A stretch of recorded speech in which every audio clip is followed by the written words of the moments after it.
There's no way Joe Biden's uniting anybody, all right, with his, intensely left programs. I mean, there's no way that moderate conservative Republicans are ever going to say, that Joe, you've got a point. Not going to happen. So why spout it, General? You know it's not going to happen. Kasich knows it's not going to happen. Why bother? Just say, I don't like Trump. I think Trump's an idiot. I think he's incompetent. I'm voting for Biden. That's all. Don't give me this, he's going to bring us together business. This is all a bunch of garbage. And that's why nobody watches. All right. I could be wrong on some of this stuff. I don't think I am. But maybe our next guest will disagree. Let's bring in Bernard Whitman from New York City. He's a Democratic strategist, founder and CEO of Whitman Insight Strategies. I like that name, Insight Strategies. Insight is always a good thing. Do you see any insight? Did you see any insight at the Democratic convention the past 2 nights? I did. And first, unfortunately, I have to correct you. The truth is, viewership on TV, you're right, is down. Viewership on TV has been down for years and years and years. The NBA is seeing this, the MLB is seeing this. Viewership on TV is down, but total viewership actually from the first night of the convention is actually way up. You're right. Only about 19, 20 million people viewed it on TV, but more than 10, 12 million viewed digitally, which was a huge explosion. Total viewership of the convention for night one is actually up. So I've got to correct you on that. And there's a reason why people just aren't watching TV that much anymore. Bernard, who says that that was the total viewership on internet? Who says? Internet tracking sources have shown that digital streaming. Look at give me the company. Give me the company that calibrated. I don't have my I don't have my sources for digital streaming right handy. But if you look online, digital streaming for the convention is way, way up. 29 million viewers total. Love you. This is BS. Nobody calibrates. Yes, it is. Nobody calibrates that.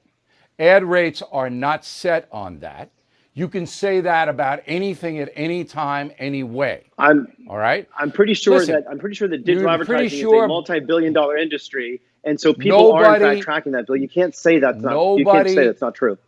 No advertiser in the country buys on that kind of data because it's non-scientific. It's anecdotal.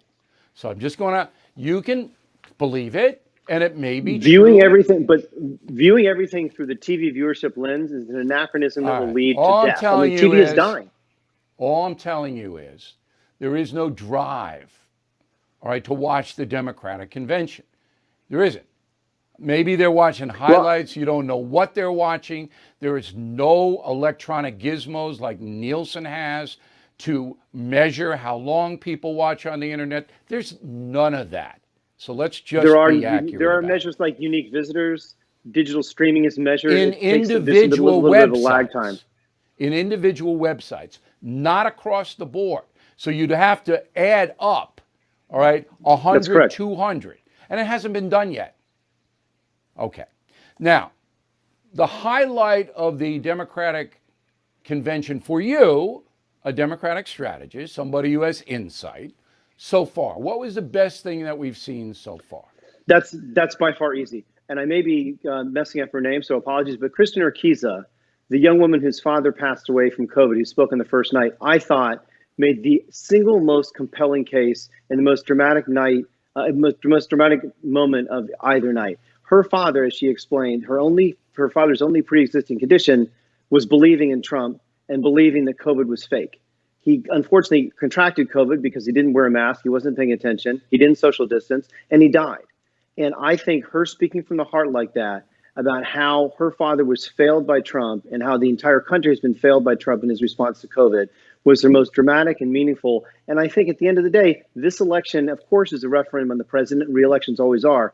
But it's a referendum on how well he has handled the pandemic and the resulting disastrous impact on business. And I think if you were a board member and you were assessing Trump's fitness for another contract year as a CEO, you'd say, this guy has not done a great job. Why am I going to renew his contract? He's failed us miserably. Now, it's subjective, obviously, about how Donald Trump handled COVID. But when you look at Joe Biden, and I have, extensively. He has not said one specific thing that he would have done differently. Maybe there would be a different tone, but it's basically, I'd follow the science, I'd follow the science. But the one thing that Trump did that's provable is that he stopped the flights from China very early in the process at the end of January. And Biden criticized him for stopping those flights. So that's in stone. But I agree that the woman was emotional. She believes her father is dead because Trump wasn't passionate enough about telling people to wear masks or distance or whatever. And she's absolutely entitled to her opinion, but it's a subjective opinion. Now, tonight we have Kamala Harris, who did not fare well in the primary system. All right. When she dropped out, she was polling at 3%.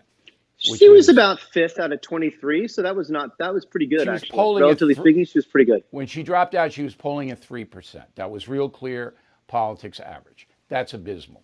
So why now would you or any Democrat expect Senator Harris to lift the ticket?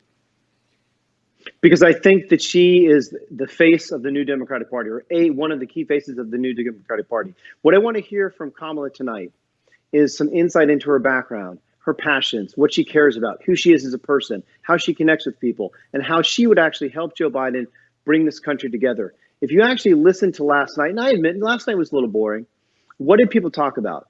They talked about courage. They talked about compassion. Empathy. They talked about kindness. They talked about caring. They talked about empathy. Why? Empathy. Because this White House has been devoid of that. This White House has been intent on separating people, on dividing people, on hurling insults, on dividing and bringing the country apart, not together. I think the biggest impact negatively of the Trump presidency, besides, of course, 170,000 people dead and a disastrous economic ruin because of the failure of his response to COVID, is the fact that the body politic has become coarse. It's become okay to be nasty. It's become okay to insult people. It's become okay to be a bully. That's not what America is about, and we need to change that with the change in the White House.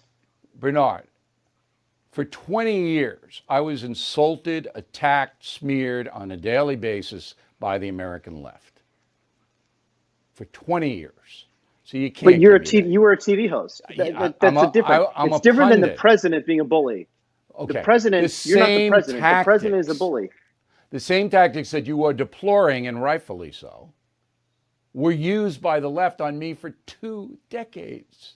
But I'm talking about the occupant of the White House. I'm not talking about the person that has the biggest bully pulpit in the country. He's a rough guy. There's no doubt about it. But I think that if you're going to sell the COVID thing, if you're going to sell it, then tomorrow night, Biden's going to have to say, this is what I would have done differently. He's going to have to. No, this is what I will do differently. This is what I will do differently. Donald Trump, what he would have done. When COVID was already in the United States, claimed it was a Democratic hoax. The fact that he said that the virus, which has decimated this country, was a hoax, that alone. Well, then why did he stop the flight? Why did he stop the flights in China? Congratulations, Bill. He did one thing 6 months ago. But if he thought it was a hoax, why did he stop the flights? This needs massive action on a daily basis. He's done one thing 6 or 7 months ago that was far too little, far too late. All right. If Biden doesn't get specific tomorrow night, all right, he's going to damage himself. If he gets specific and says, I would have done this or I would have done that, and if I'm elected, I'll do this and I'll do that, and it's very specific, all right, he could improve his situation among the independent voters. But if it's, well, I'm going to listen to the science, then it's going to be down the drain. Now, in the end, I believe that this election is going to be airtight. COVID is going to play a big role in it. That's an emotional thing. And you either believe that Trump did a good job or you don't. But I don't think this is going to be a landslide for Joe Biden. And the three debates, Biden better be on his game. And if he is diminished mentally, and I don't know whether he is or not, I know he's befuddled at times, then he'll lose. Last word. Look, I think the election is going to be very close, which is why we need to get every Democrat, every independent, and every fair-minded conservative that is tired of Trump, that frankly wants to remake the Republican Party post-Trump, Trump is finished. Dump the weight, dump the anchor now, come over, join Joe Biden and Kamala Harris. Let's get the country moving again. And then you can take 4 years to remake your party, because your party is a laughing stock and a joke right now. All right, but if it were a laughing stock and a joke, as you just mentioned, it wouldn't be a close election, would it? It would be a landslide. Bernard, hey, Well, I mean, always the Biden good. politic. Always good debating with you. Thank you.